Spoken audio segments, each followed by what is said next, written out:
जय सबको सीताराम। जय श्री राम। एक मिनट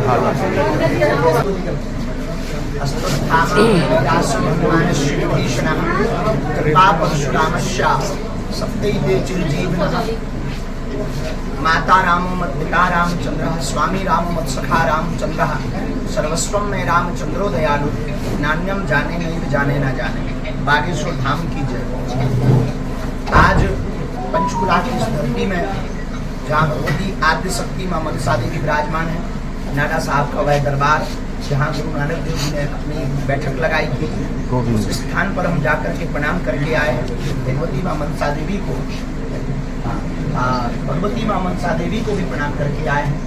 हमको बहुत प्रसन्नता हुई, वहाँ जाकर के बहुत आत्मीयता हुई और जो हृदय आह्लाद हुआ।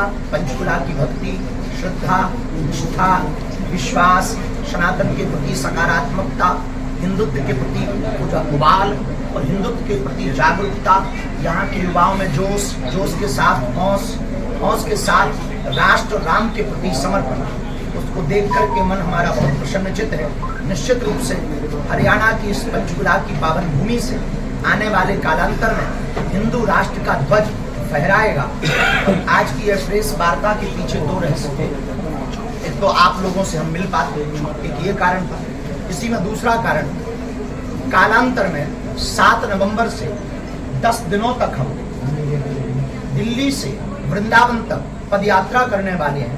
लगभग 3 दिनों तक हम हरियाणा प्रदेश में रहेंगे। उस पदयात्रा में प्रतिदिन 12 से 15 किलोमीटर चलेंगे और प्रतिदिन लगभग 40 से 50 गांव के लोगों को मिलते हुए, अमीर विशिष्ट लोग तो हमसे मिल पाते हैं, पर वो तख्ता जो मिलना चाहता पर अर्थ की संपन्नता न होने के कारण बागेश्वर धाम नहीं पहुंच पाते हैं, जिस कारण से हम उनके गांव जाकर, गली जाकर के उनको गले लगा करके हिंदू राष्ट्र की संकल्प क्रांति को उनके मन में स्थापित करें। जिस पदयात्रा का संकल्प 7 नवंबर से दिल्ली के छतरपुर कात्यायनी माता मंदिर से प्रारंभ होगा और बांके बिहारी मंदिर तक श्री धाम वृंदावन में भगवान श्री कृष्ण जन्मभूमि की मुक्ति के लिए, कृष्ण जन्मभूमि की जो वहां पर अवैध कब्जा है, उस अवैध कब्जा से मुक्त कराने के लिए हम पदयात्रा को करेंगे और पूरे ब्रज क्षेत्र को मांस मुद्रा रहित हो ऐसी संकल्पना के साथ पदयात्रा करेंगे। इस भाव को आप तक पहुंचाना था, इसलिए आज की यह प्रेस वार्ता को रखा गया। दूसरा भाव बहुत सरल है, लेकिन वो भी एक स्पष्ट रूप से कह देना उचित होगा। अभी एक न्यूज जो छपी थी यहाँ से, निश्चित रूप से एक बहुत निंदनीय घटना हुई।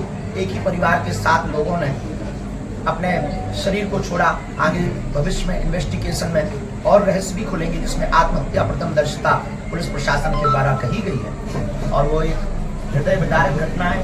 भगवान से हम उनके लिए प्रार्थना करते हैं, लेकिन कुछ हमारे बंधुओं ने उसको बागेश्वर धाम की कथा से जोड़ दिया था कि कथा सुन करके गए और उन्होंने आत्महत्या की।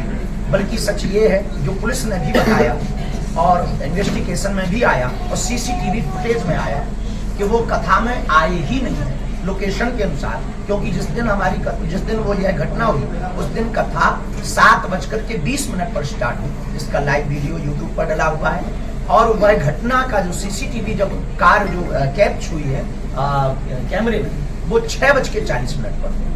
ये एक ऐसी वायरल ये घटना धाम कथा से जोड़ करके पूरे भारत में चल रही थी, जिससे कई लोगों के मन में तरह की बातें प्रकट हो रही थी।